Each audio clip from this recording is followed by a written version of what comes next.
본 방송에서 제공하는 투자 정보는 투자 판단에 대한 조언입니다. 방송에서 제공하는 주식의 가치, 가격 상승 및 가격 하락에 대해서는 방송사에서 보장하지 않습니다. 이 시각 헤드라인이었습니다. 우리나라 주요 수출품인 반도체 수출 가격이 최근 크게 올라 30개월 만에 최고를 기록했습니다. 한국은행의 수출입 물가 지수를 보면 지난달 반도체 원화 기준 수출 물가 지수는 48.79포인트로 지난해 12월보다 6.07포인트, 14.2% 올랐습니다. 이는 지난 2014년 12월 이후 2년 6개월 만에 가장 높은 것입니다. 김상조 공정거래위원장은 최저임금 인상분을 정부가 보전해주는 조치와 관련해 한시적일 수밖에 없다고 강조했습니다. 또 김 위원장은 최근 이재용 부회장 재판에 출석한 것과 관련해 일부 언론이 총수급이 아니면 대화하지 않는다고 지적한 데 대해선 시민운동 시절부터 누굴 가려 만나지 않았다고 반박했습니다.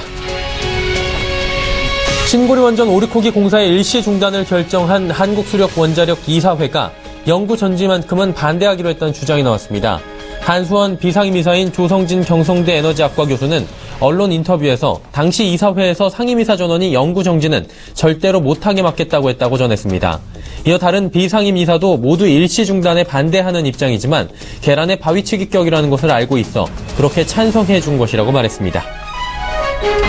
10대 그룹 상장사들이 지난해 44조 원이 넘는 영업이익을 달성하고도 기부는 1조 원에 못 미쳐 인색한 것으로 조사됐습니다. 재벌닷컴에 따르면 10대 그룹 상장사의 지난해 기부금은 9,632억 원으로 2015년보다 1.7% 감소했습니다. 하지만 10대 그룹 상장사의 지난해 별도 기준 재무제표상 영업이익은 44조 5,098억 원으로 2015년보다 4%가 증가했습니다. 이에 따라 지난해 10대 그룹 상장사 영업이익에서 기부금이 차지하는 비율은 2.2%로 2015년보다 0.1%포인트 낮아졌습니다. 시청자 여러분 안녕하십니까. 오늘장 내일장 일부 서정덕입니다. 금융시장 다시 고점을 높여가고 있습니다. 거래소 시장 최고치고요. 현재도 상승 흐름입니다. 2430포인트까지 오늘 높여가면서 또 고점을 더욱더 높여가면서 레벨업을 했다고 표현을 해야 할까요? 미국발 홍풍이 한몫한 건데요. 옐런 의장이 하원 통화정책위원회에 참석을 했습니다. 점진적인 금리 인상에 대해서 다시금 확인을 시켜줬고요. 시장이 좀 더 점진적인 통화정책, 급격한 통화정책을 벌이지 않을 것이다 라는 확신을 갖게 되면서 미국 시장도 상승을 하고요. 우리 시장도 훈풍이 불고 있습니다. 일단은 2분기 실적 시즌도 본격적으로 시작이 되는데 이 부분 역시 긍정적으로 보는 측면이 많습니다. 그러다 보니 외국인 매수가 들어오는 등 시장의 활기가 좀 보이는데요. 다만 미국 경제 지표가 단기적으로 볼 때는 시장 예상치를 하회하는 등 좋지 않은 모습도 보여주고 있고요. 글로벌 경기가 전반적으로 지금 조정 없이 올라가고 있고 우리 시장도 마찬가지 동조화 현상이 나타나고 있기 때문에 일부 조정이 나타나지 않을까라는 우려 섞인 목소리들은 여전히 나오고 있습니다. 월요일장입니다. 오늘장의 전략들 그리고 일주일 전략들 오늘장 내일장에서 확인해 보시길 바랍니다. 자, 코스피부터 확인해 보도록 하죠. 자, 코스피 지수 현재 2,423.52포인트에 거래가 되고 있는 상황이고요. 0.37% 지금 상승하고 있는 상황입니다. 8.89포인트 상승하고 있는데요. 일중 흐름들 좀 살펴보도록 하죠. 일중 흐름 살펴보시면 2,430포인트 오늘의 고점이고요. 역사적인 고점입니다. 그리고 고점 대비해서 조금 빠지긴 했는데 여전히 상승 흐름 가져가고 있고 2,423포인트 현재도 8포인트 이상 상승하면서 견조한 흐름 코스피 오늘도 가져가고 있습니다. 수급 주체 확인해 보도록 하겠습니다. 수급 주체 보시면 기관이 449억 원 순매수하고요. 나머지 주체들은 매도로 지금 포지션을 잡고 있는데요. 기관 가운데서는 금융투자가 좀 많이 삽니다. 1,075억 원 순매수하고 있다라고 집계가 되고 있는 상황입니다. 시가총액 상위 종목들 만나보도록 하죠. 시총 상위주들 삼성전자 오늘도 상승합니다. 253만 3천원대에 거래가 되고요. SK하이닉스 7만 1,100원에서 보합권입니다. 현대차는 2.6%나 하락하면서 15만원대 위태위태한 모습이고 네이버도 보합권입니다. 다음 살펴보도록 할까요? 자, 포스코도 상승하고요. 한국전력 오랜만에 상승합니다. 삼성물산, 삼성생명 상승하고 현대모비스는 소폭 하락합니다. 25만원대 살짝 밀려있는 모습입니다. 다음 살펴보도록 하죠. KB금융, LG화학 보합권이고요. 신한지주는 강보합권에서 움직입니다. 하지만 SK텔레콤, SK는 1%대 그리고 0.18%의 하락, 소폭의 하락 보여지고 있습니다. 일단 시총 상위주들 전반적으로 하락 보합권에서 움직이고 있는 종목들이 많지 않다라고 체크하시면 될 것 같고요. 코스닥으로 한번 가볼까요? 코스닥 시장은 657.97포인트, 오랜만에 코스닥 지수도 상승합니다. 660포인트까지 얼마 남지 않았는데요. 그동안 좀 많이 지난주에 밀렸었죠. 일중 흐름들 좀 살펴보도록 하죠. 장 초반에 656포인트부터 658포인트까지 올라갔다 현재는 딱 중간 정도인 657포인트에서 움직이고요. 온종일 오늘 코스닥 지수 역시 상승 흐름들 가져가고 있는 상황입니다. 누가 이렇게 사는지 한번 확인해 볼까요? 외국인이라고 지금 집계가 되네요. 336억 원 외국인이 순매수하고 개인 79억 원 팔고 기관은 205억 원 팝니다. 기관 가운데서 금융투자, 투신, 연계금 모두 다 팔고 있는 상황입니다. 시가총액 상위 종목들도 체크해 보도록 하겠습니다. 코스닥 시총 상위주들 살펴보도록 하면 역시나 셀트리온도 상승하고 메디톡스 상승하고 CJENM도 상승합니다. 전체적으로 지난주에 밀렸던 종목들 차츰 올라오고 있는 상황이고요. 로엔만이 한 700원 하락합니다. 코미팜도 지난주 5거래일 중에 하루 밀리고 계속 상승했는데 오늘도 2%대의 상승으로 한 주 출발합니다. 다음 살펴보도록 하죠. SK머티리얼즈 지난주에 주 후반에 급등이 나왔었는데 오늘은 살짝 되돌림 현상 나오고요. 슈젤이 오늘 또 2%대의 상승 나옵니다. 신라젠도 3%대의 급등이 나오고요. 바이로메드가 소폭 하락, 컴투스도 소폭 하락입니다. 11위부터 15위까지 만나보도록 하죠. GS홈쇼핑, SFA, 원희가 PS, 제이홀딩스까지 모두 하락합니다. 파라다이스만이 50원 정도 상승하는 모습입니다. 원달러 환율 짚어보도록 하죠. 원달러 환율 오늘도 또 급락합니다. 1128원대까지 내려앉았습니다. 1128원 50전. 원달러 환율 1150원대부터 지금 1120원대까지 쭉 빠져내려오는 모습 보실 수 있고요. 원화 최근 들어서 강세 보이고 있는 상황입니다. 국내 양 증시 흐름 여기까지 살펴보도록 하죠.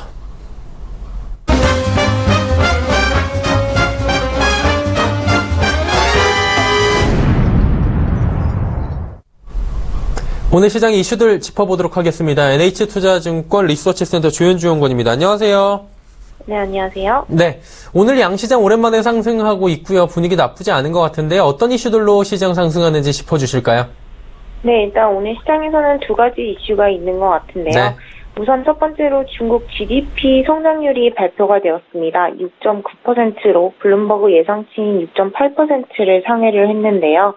산업생산, 소매판매, 고정자산 투자 등 GDP 안에 들어있는 이런 항목들이 전년 대비해서 큰 폭으로 모두 상승을 하면서 경제 성장률의 성장을 좀 견인을 했습니다. 이날 산업생산 같은 경우는 7.6%로 전망치 6.5%를 크게 상회를 했고요. 소매판매 역시도 11.6%로 예상치였던 10.6%를 상회를 했습니다. 고정자산 투자 역시도 8.6%로 집계 되면서 전망치였던 8.5%를 상회했습니다. 중국은 지난 1분기 GDP 성장률이 6.9%로 나타나면서 1년 반 만에 최고치를 경신을 했었는데요. 2분기에도 연속해서 6.9% 기록하면서 빠른 속도로 경제가 회복되고 있음을 좀 시사를 했습니다. 그럼에도 불구하고 중국이 목표치로 내세운 경제 성장률은 6.5% 수준에 불과한데요. 이는 26년 만에 최저치를 나타냈던 작년 경제 성장률 6.7%보다도 더 낮은 수치입니다. 올해 경제 성장률 목표치가 6.5로 굉장히 낮은 이유는요. 아무래도 중국 경제가 하반기로 접어들면서 좀 둔화될 것이라고 예상을 하는 바가 크기 때문입니다. 많은 전문가들이 정부의 부채 축소라든가 부동산 과열 방지 대책이 경기를 위축시킬 것이라고 좀 예상을 하고 있고요. 중국 정부가 이 경제 성장을 희생해서라도 규제를 좀 강화하겠다라고 얘기를 했기 때문에 경제 성장률은 하반기에 소폭 둔화될 여지가 있다라고 저희도 보고 있습니다. 두 번째 시장 이슈로는 아무래도 현재 실적 시즌이다 보니까 실적에 대한 관심이 좀 많은 상태라고 볼 수 있는데요. 2분기 실적 전망치는 계속해서 좀 하향 조정되고 있는 상황입니다. 실적에 대한 기대치가 높아졌던 만큼 좀 정상화 궤도로 진입하고 있다라고 볼 수 있을 것 같고요. IT랑 금융을 제외하고 건설, 화학, 철강 등의 업종의 실적이 좀 예상치를 하회할 우려가 있습니다. 이번 주 실적 발표를 앞두고 있는 LG화학 그리고 포스코의 실적 컨센서스가 하향 조정 중인데요. 이들 종목의 실적이 예상치를 만약에 하회하게 된다면 1분기를 고점으로 2017년 실적의 단기 과열 논란이 좀 존재할 가능성이 있습니다. 2017년 이익 전망치 역시 지속적으로 하락하고 있는 추세인데요. 이에 따라서 사상 최고치를 경신하고 있는 코스피보다는 코스닥에 좀 더 관심이 쏠리고 있는 상태인 것 같습니다. 오늘 장에서는 순환매 장세가 지속되면서 외국인이 코스닥을 중심으로 순매수 행진이 이어가고 있는 모습 보이고 있습니다. 네. 그렇다면 이제 이러한 두 가지 이슈를 크게 짚어주셨는데 이 부분과 좀 맞물려가지고 향후의 전략들, 이번 주 전략 어떤 식으로 가져가는 게 좀 유익할까요? 네, 일단 이번 주에 좀 중요한 이벤트가 예정이 되어 있습니다. 바로 20일 예정된 ECB 통화 정책 회의인데요. 여기서 ECB 테이퍼링 정책이 어떻게 나올지가 좀 중요한 변수일 것 같습니다. 저희는 금융시장에 충격을 주지 않는 선에서 진행될 것이라고 보고 있고요. 일단 6월 유로존 소비자 물가지수가 1.3% 기록하면서 전월 대비 둔화되었습니다. ECB 목표치 물가지수는 2%이기 때문에 훨씬 더 멀어졌다라고 볼 수 있을 것 같고요. 또 제닛 옐런 의장이 최근에 비둘기파적인 스탠스를 보였기 때문에 ECB에서 굳이 매파적인 스탠스를 좀 취할 이유는 없다라고 판단이 됩니다. 결국에는 이런 글로벌 리플레이션 정책이 좀 유지될 가능성이 높아 보이고요. 유동성 환경은 여전히 주식시장에 좀 우호적으로 작용할 것이라고 보고 있습니다. 따라서 여름 조정이 크게 일어날 것 같지는 않고요. 다만 문제가 되는 게 이제 실적일 수가 있을 것 같은데요. 유동성 장세는 지속되지만 실적에 대한 판단을 좀 해야 할 시기인 것 같습니다.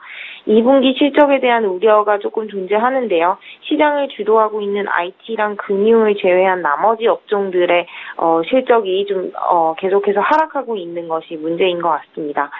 이에 따라서 오히려 코스닥으로의 관심이 좀 이동되고 있는데요.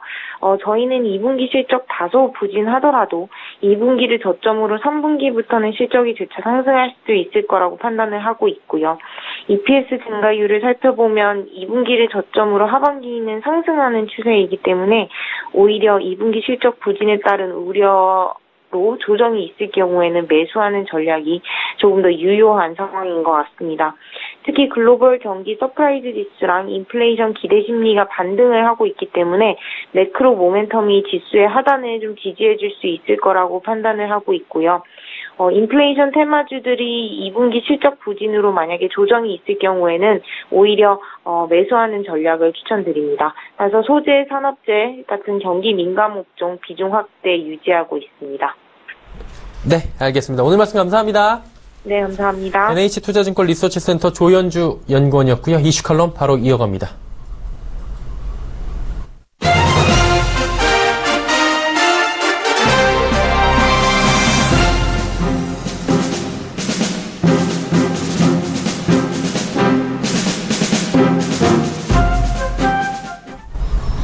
이슈 칼럼 진행하도록 하겠습니다. 미증산업경제연구소 조용찬 소장과 함께합니다. 소장님 안녕하세요. 예, 안녕하십니까. 조금 전에 조현주 연구원도 이야기를 해줬는데 오늘 시장의 큰 화두 중에 하나인 GDP 중국 성장률에 대해서 좀 여쭤보면서 출발을 하도록 하겠습니다. 오늘 중점적으로 이 부분 좀 여쭤볼 텐데요. 발표가 됐습니다. GDP 성장률 예상외로 경기가 좀 연착륙하고 있다. 시장의 기대에 부응하는 모습인 것 같아요. GDP 성장률 좀 분석을 자세히 해주실까요? 네, 2분기 중국의 실질 GDP 성장률은 6.9%로 1분기와 같았고요. 시장 예상치보다는 소폭 웃도는 상황이었습니다. 작년에 중국의 성장률이 6.7%였던 점을 비교해 보면은 성장에 따른 그 중국 경제 불확실성을 말끔히 해소시켜준 성적표가 아니겠는가 생각이 듭니다. 선진국처럼 직전 분기 대비 성장률로 보면은 1.7%가 되는데요. 1분기가 1.3%였던 점을 비교해 보면 성장 속도가 좀 빨라지고 있습니다. 이는 연일로 환산한 성장률을 봤을 경우에 7% 정도가 될 정도인데요. 한편으로는 경기 과열에 들어갈 수도 있는 상황입니다. IMF 같은 경우에는 6월 달에 발표됐던 올해 중국의 성장률 전망치는 6.7%를 예상을 했고요. 또 내년도도 6.4%로 예상을 했던 만큼 경기 경착륙 위험은 해소가 된 것으로 보여집니다. 시장의 예상을 웃돈 성적표를 낼 수 있었던 것은 아무래도 정책 당국이 인프라 투자 확대에 힘입어서 산업 생산, 소매 판매와 같은 내수 경기가 상당히 좋았고요. 여기에 수출 경기도 한편으로는 좀 그 경기를 좀 밀어내는 이런 효과를 같이 가져온 것으로 보여집니다. 네. 조금 전에 말씀해 주신 게 내수 소비, 무역 소비가 지금 중국 경제 성장을 좀 이끌었다. 뭐 이렇게 말씀을 해주셨는데 이 부분 조금 더 자세히 들어볼 수 있나요? 네. 세계 경기 회복으로 상반기 수출 같은 경우에는 8.5% 증가했는데요. 작년 같은 기간에 마이너스 7.7%를 바닥으로 해서 회복세가 지금 뚜렷해지고 있습니다. 더 긍정적인 신호는 6월달 수출 선행 지표가 7개월 연속 개선이 됐다는 측면인데요. 이 때문에 하반기에도 중국의 수출 증가세는 계속 이어질 것으로 보여집니다. GDP와 다른 그 수요 지표들을 보면은 고정자산 투자 같은 경우에는 8.6% 정도 증가했는데요. 1분기가 9.2% 증가에 비해서는 0.6%포인트 정도가 축소됐습니다. 도로나 공항 같은 인프라 투자는 21%로 상당히 호조세를 나타내고 있지만 부동산 개발 투자 그리고 설비 투자가 좀 위축이 됐던 영향을 받은 것으로 보여지고요. 하지만 상반기에 산업 생산 같은 경우에는 6.9%나 증가를 했습니다. 1분기에 6.8%보다 소폭 올라갔는데요. 중국에서는 반도체를 비롯해서 ICT 쪽의 생산 호조 그리고 또 재고 조정을 거쳤기 때문에 이 부분의 그 생산이 늘어난 것이 호재로 작용했습니다. 이뿐만 아니라 소매 판매 같은 경우에는 상반기에 10.4%로 1분기 0.4%포인트 더 높아졌는데요. 민간 수요 회복으로 인해서 고용 그리고 소득 환경이 영향을 끼친 것으로 보여집니다. 하지만 이제 전문가들은 중국의 부동산 버블에 대해서 많이들 우려 섞인 목소리를 던지고 있지 않습니까? 지속적으로 경기 둔화와 글로벌 무역 환경 변화가 결국에 향후 중국의 경제 성장률을 좀 떨어뜨릴 것이다 이런 지적들이 계속 나오고 있는데 이 부분에 대해서는 소장님은 어떻게 보십니까? 네, 결론적으로 말씀드려서 그 중국의 버블 그리고 성장률 급락과 관련해서는 소극적인 그 시각에서 봤기 때문에 이런 현상들이 있는데요. 중국 같은 경우에는 전지전능한 보이는 손인 중국 정부가 직접 이런 그 위험 변수들을 사전 제거를 하고 있기 때문에 최악의 국면으로 흘러갈 가능성은 거의 없을 거로 보여집니다. 현재 금융 긴축 그리고 주택 규제 강화로 인해서 1선 도시는 물론 2선 도시의 주택 경기가 조정 국면에 들어갔는데요. 하지만 상급 이하 도시들 같은 경우에는 재고가 별로 없는 상태이기 때문에 이들 지역을 중심으로 해서는 활발한 부동산 경기가 좀 활성화되는 이런 모습을 보여주고 있습니다.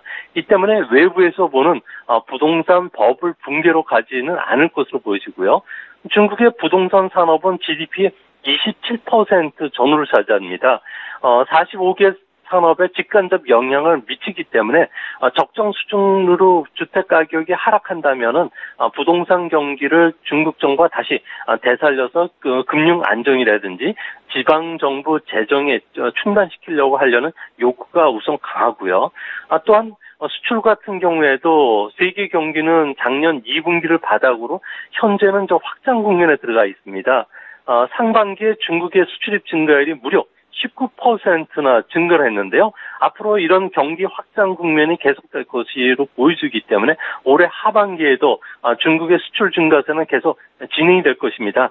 다만 중국과 미국의 통상 마찰이 예상이 되고 있기 때문에 철강과 같은 과잉 생산 업종에 한정돼서 그 무역 규제가 작용이 되겠지만 중국 전체 무역에 미치는 영향은 미미할 것으로 보여집니다. 중국 국가 부채 문제도 지금 계속해서 이야기 나오는 부분이 버블과 국가 부채 문제인데 어떻게 보십니까? 이거 계속 문제로 지적이 되는 부분이잖아요. 네, IMF 같은 경우에는 중국과 관련해서는 여신 확대가 금융 불안을 일으킬 위험을 항상 지적해 왔는데요. 최근에 발표됐던 국제결제은행이죠. BIS에 따르면은 2016년도 말 기준으로 해서 중국의 부채 규모는 GDP 대비해서 약 257%라고 합니다. 신흥국 경제 평균치인 184%를 크게 웃도는 수치인데요. 문제는 이런 부채 형성 속도가 최근 들어서 빨라지고 있다는 겁니다. 이는 아무래도 최근 들어와서 중국의 그 제조업 부분들이 대부분 로우엔드 쪽에서 발생하는 부분이고요. 또 과잉 생산 업체에 집중되고 있다 보니까 이들 그 업종에서 차입을 통해서 부채 상환이나 이자 지불을 하기 때문에 이런 악순환에 빠져들었는데요. 중국의 기업 부채 같은 경우에는 GDP 대비해서 160%로 일본의 버블기 수준을 넘고요. 세계 경제 그 평균치 90%를 웃도는 상황입니다. 이 때문에 하반기에는 아무래도 경기 확장보다는 중국 정부는 부실 채권을 줄이는 쪽에 포커스를 맞춰줄 것으로 보여지고요. 이번 그 일요일부터 시작됐던 금융 공작 회의 같은 경우에서도 금융 위험 방지에 적극 나서기로 한 점도 이런 그 측면이 있는 것으로 파악이 됩니다. 자, 뭐 이런 측면과 물려서 그런 것 같긴 한데 위안화 얘기를 좀 해봐야 될 것 같습니다. 0.41% 절상됐다 뭐 이렇게 했는데 지금 보니까 8개월 만에 위안화 최고값입니다. 위안화 전망 앞으로 어떻게 보시는지도 궁금해요. 네, 중국의 그 대원칙이 있는데요. 11월 당대회까지는 경제 안정, 금융 안정, 그리고 위안화 환율 안정이라는 세 가지 안정을 가장 중시를 하고 있습니다.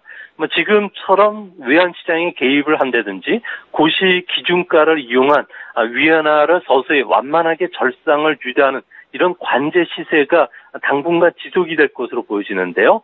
이제 대외적으로 보더라도 미국 같은 경우에는 12월에 금리 인상 확률이 현재 50% 이하로 지금 떨어져 있고요. 내년에도 완만한 금리 인상이 예상되기 때문에 내부적으로도 뭐 강력한 자본 유출 방지책으로 인해서 외환 보유액이 5개월 연속 증가했다는 점에서는 위안화 절상 압력은 받을 것으로 보여집니다. 하지만 11월 를 전후해서는 아무래도 이런 흐름이 바뀔 것으로 보여지는데요. 당대 이후에는 심리적인 마지노선 7유엔선을 좀 위협받는 절하 압력이 나타나지 않을까 생각이 듭니다. 자, 위안화가 이제 절하 압력으로 또 돌아설 수도 있다 이렇게 정리를 하고요. 결국에 이제 2분기 GDP 호조가 오늘 발표가 됐고요. 이것들이 이제 우리 경제에 어떤 방향성을 제시를 하게 되느냐라는 부분이 이제 우리 경제에 임하시는 분들은 관건일 것 같은데 어떻게 긍정적으로 보십니까 좀? 네, 저는 좀 긍정적으로 보고 있는데요. 우리나라의 대중국 수출의 80%는 중간재나 자본재로 구성이 되고 있습니다. 이 때문에 대중국 수출이 하반기에도 계속 증가세를 이어갈 것으로 보고 있는데요. 특히 중국의 수출 증가세가 뚜렷한 정보통신 기술 분야 쪽에서는 우리의 반도체라든지 디스플레이를 비롯해서 각종 소재나 그 중간자들의 수출이 계속 일어날 것으로 보여집니다. 이 때문에 그 6월달 대중국 수출 같은 경우는 전년 동월 대비 무려 16% 정도 증가를 했는데요. 앞으로도 이런 그 ICT 쪽을 중심으로 해서는 대중국 수출이 계속 증가를 할 것으로 보여집니다.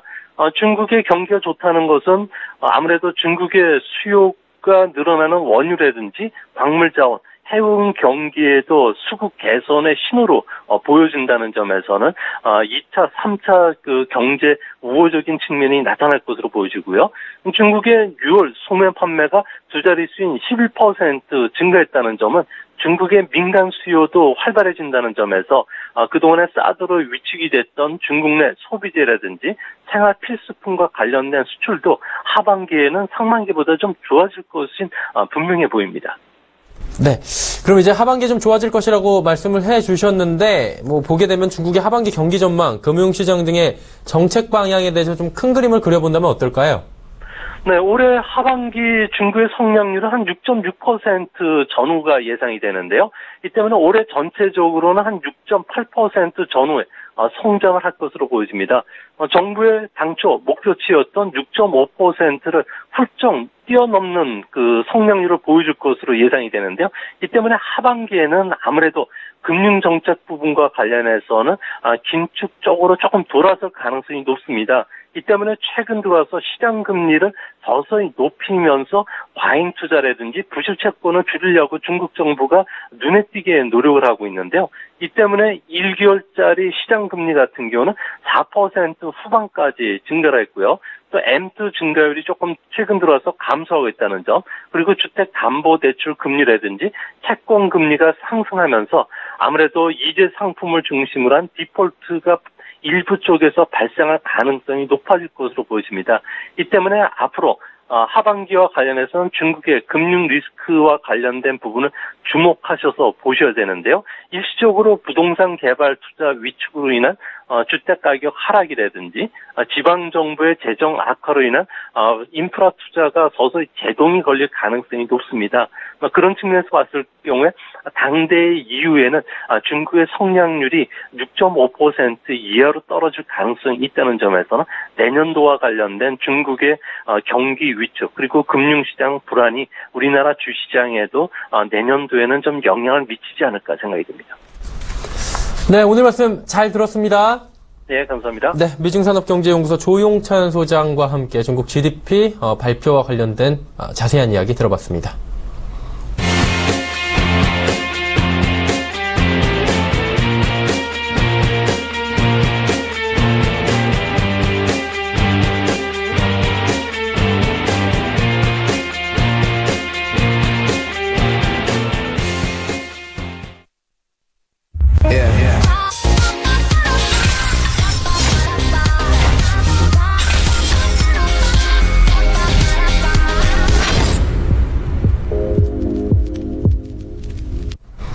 평택 촌놈의 정석투자 시간입니다. 정우영 대표와 함께합니다. 안녕하세요.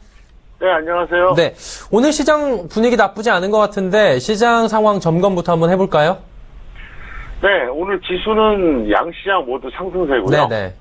선물도 좋습니다. 그리고 삼성전자도 추가 상승이 이어지고 있는데 물론 삼성전자는 장 초반보다는 좀 밀리는 양상이지만 전체적으로 지수는 좋은 상태입니다. 그런데 중요한 거는 지수가 여기서 더 올라가고 밀리고 이게 문제가 아니라 천안배가 나오느냐 마느냐 이 문제인데 그나마 긍정적인 시그널은 하나 있습니다. 코스피 같은 경우에는 오늘 상승 1위 업종이 비금속 광물입니다. 그리고 2위가 보험이고 3위가 의약품 이렇게 나타내주고 있고요. 코스닥 같은 경우에는 오늘 상승 1위가 IT 부품, 2위가 비금속 이렇게 나오고 있습니다. 그래서 이건 상당히 좋은 흐름이라고 볼 수 있습니다. 왜 그러냐면 현재 상황에서 만약에 지수가 플러스가 나오는 상황에서도 계속해서 전기전자가 상승률 1위다. 이러면 다른 게 실적이 없다는 얘기예요. 그런데 어쨌든 다른 업종들이 올라가니까 다행이다 볼 수 있겠고요. 제가 이제 계속해서 그 말씀 드렸었죠. 여기서 지수가 계속해서 올라가면 아무래도 확률상으로 전기전자를 비롯한 4대 업종의 대형주들 위주로 상승세가 나올 수밖에 없고 반대로 지수가 조정을 받으면 오히려 소외 업종, 중소형주들이 많이 있는 이런 쪽에서 순환매가 나올 것이다. 이렇게 이제 설명을 드렸었는데 어쨌든 지금 지수는 플러스고 중소형주들이 있는 종목군에서 순환매가 나오니까 그 점은 좀 긍정적이다 이렇게 볼 수 있겠습니다. 다만 이제 제가 계속 말씀드리지만 현재 조정을 받지 않고 계속 가고 있어요. 이게 어디까지 갈지 모르겠지만 주식을 짧게 하신 분들은 무조건 올라가는 게 좋을 겁니다. 아마 그 생각을 할 수밖에 없는데요. 주가라는 게 그렇습니다. 죽을 때까지 올라가지도 않고 죽을 때까지 내려가지도 않아요. 항상 이게 오르막이 있고 내리막이 있는데 지금 이제 저는 이제 좀 아쉽다면 그거예요. 조정을 받고 가면 더 멀리 갈 수 있을 텐데 하는 이런 아쉬움이 있고요. 지난 4월 21일이었습니다. 4월 21일에 21선을 회복한 이후로 21선이 일봉상으로 이탈했던 것은 딱 한 번이었습니다. 그게 바로 6월 21일이었어요. 그러니까 오늘이 이제 7월 17일이니까 만약에 이번 주 금요일까지 계속해서 21선을 이탈하지 않는다 이러면 무려 몇 개월입니까? 3개월 동안 일봉상으로 딱 하루 이탈한 거거든요. 근데 이거는 과연 좋은 현상일까 이렇게 고민해 보면 저는 좀 약간 아니다 이런 결론에 도달합니다. 그래서 이렇게 보세요. 지금 뭐 지수 올라가는 거 거역할 필요도 없고 그렇다고 무조건 내려가는 거 좋다고 볼 수는 없습니다. 다만 확실한 건 뭐냐면은 여기서 순환매는 이제 서서히 나올 가능성이 있다는 거고요. 그리고 코스닥 종목을 좋아하시는 개인 투자자분들, 이분들 같은 경우에는 지금 상당히 고통을 받고 계실 겁니다. 왜 그러냐 하면 지수는 역사상 최고고 삼성전자도 마찬가지입니다. 그리고 전기전자 대형주들은 뭐 역사상 최고까지는 아니래도 52주 최고가는 갱신하고 있는 이런 상태거든요. 근데 내가 가진 코스닥은 가지 않는 것도 억울한데 신저가가 나오는 경우가 있어요. 아마 좀 상당수가 그렇습니다. 그런데 제가 판단할 땐 그래요. 만약에 여러분들이 손절가를 20%, 30% 이 타이밍 이미 다 놓쳤다. 그러면 좀 기다려 보시기 바라겠고요. 그 다음에 나는 그래도, 코스닥에서는 종목이 없었다. 그런 분들은 지금부터는 잡아봐도 될 것 같아요. 왜 그러냐? 이건 어디까지나 저의 예측이고 분석인데요. 적어도 한 번은 하반기에 반드시 코스닥에서 한번 광풍이 불어닥칠 겁니다. 그래서 그 기회가 아직 한 번 남아있으니까 걱정하지 마시라. 이렇게 제가 설명드리겠습니다. 자, 그렇다면 뭐 하반기에 코스닥 강풍이 불어닥칠 것이다 라고 하는데 현재는 어떤 업종 테마가 좀 괜찮아 보이시는지 이 부분도 한번 여쭤보도록 하죠. 네, 현재 같은 경우에 업종은 이제 비금속 광물이 제일 좋은데요. 비금속 광물 중에서는 아직까지 움직이지 않은 저평가 종목들이 상당수 있거든요. 그래서 여러분들이 코스피가 되든 코스닥이 되든 코스피 같은 경우는 비금속 광물이고요. 코스닥은 비금속이라고 되어 있습니다. 그래서 서울경제TV 홈페이지에 들어오셔서 적정 주가 확인해 보시고 들어가시면 될 것 같고요. 테마는 2차 전지 관련주가 가장 강합니다. 그래서 이 종목군은 지금 추격은 아닌 것 같고요. 여러분들이 좀 조정받으면 들어가시면 좋을 것 같습니다. 네, 종목 이야기 해보도록 하죠. 몇 종목만 좀 짚어주실까요? 네, 우량주는요, 하나입니다. 보이자홀딩 하시고요. 미보자 21선 이하에서 매수해달라 설명드릴 수 있겠고요. 대한유화입니다. 역시 보이자홀딩이고요. 미보자는 5일선 이하에서 접근해달라. 이렇게 설명을 드리겠습니다. 그리고 개별주입니다. 대한유팜 오늘 상당히, 급등나게 되죠. 최근에 매도 못하신 분들은 그냥 홀딩해 주시기 바라겠고요. 미보자는 전업 단타로 들어가는 게 좋을 것 같습니다. 그래서 저도 실전에서 전업 단타로 매수안을 냈습니다. 그리고 에코프로 같은 경우 지금 상당히 강하죠. 일단 보유자는 매도하시고요. 더 갈 땐 가더라도 이제 욕심 내지 마시고 매도하시고 다시 언젠가 확실하게 밀리면 재매수 해주시기 바라겠고요. 미보유자는 21선 이탈시까지 기다리고요. 만약에 안 오면 다른 종목 잡으면 되니까 우리가 무슨 이상한 환자처럼 막 갑자기 이제 급등하는 종목 막 따라가고 이런 습관은 들이지 않는 게 좋으니까 일단 그렇게 대응해 주시기를 바라겠습니다. 네, 장 마감까지 오늘 1시간도 안 남았는데 어떤 방향성을 가지고 투자 계속해 나가야 될지 짚어주실까요?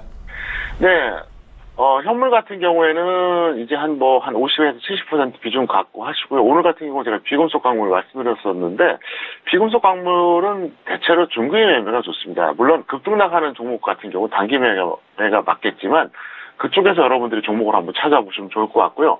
차트는 웬만큼 다 보실 줄 알 겁니다. 알 거니까 어떤 종목이 저평가되어 있고 어떤 종목이 고평가되어 있는지 찾아보면 되는데, 비금속 광물은 제가 지난 4월에도 5월에도 6월에도 가끔씩 저녁방송에서 언급을 했어요. 중기로 묻어두면 된다 이렇게 얘기했었거든요. 왜 그러냐? 대부분 다 저평가되어 있습니다. 그리고 순환매 될 때 느린 속도지만 편안하게 올라갈 수 있어요. 그래서 직장인에겐 딱 맞는 종목이기 때문에 이쪽에서 여러분들 접근해 주시기 바라겠고요. 파생 같은 경우에는 지금 선물 옵션은 그냥 단타 매매 정도 해주는 게 맞을 것 같고요. 주식 선물 같은 경우에는 각각 따로따로 움직이니까 여러분들이 추세적인 매도나 단타 매도 하실 종목들을 하시고 지금 단기 매수는 별로 없는 것 같으니까 그 점을 잘 참고해서 대응하시면 될 것 같습니다. 네, 알겠습니다. 오늘 말씀 감사합니다. 네, 감사합니다. 네, 정호영 대표와 이야기 함께 나눠봤고요.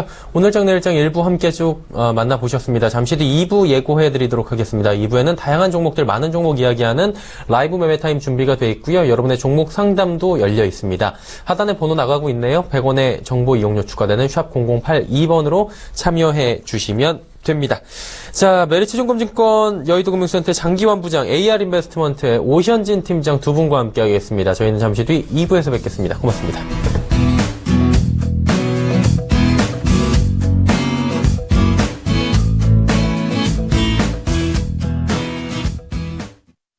본 방송에서 제공하는 투자 정보는 투자 판단에 대한 조언입니다. 방송에서 제공하는 주식의 가치, 가격 상승 및 가격 하락에 대해서는 방송사에서 보장하지 않습니다.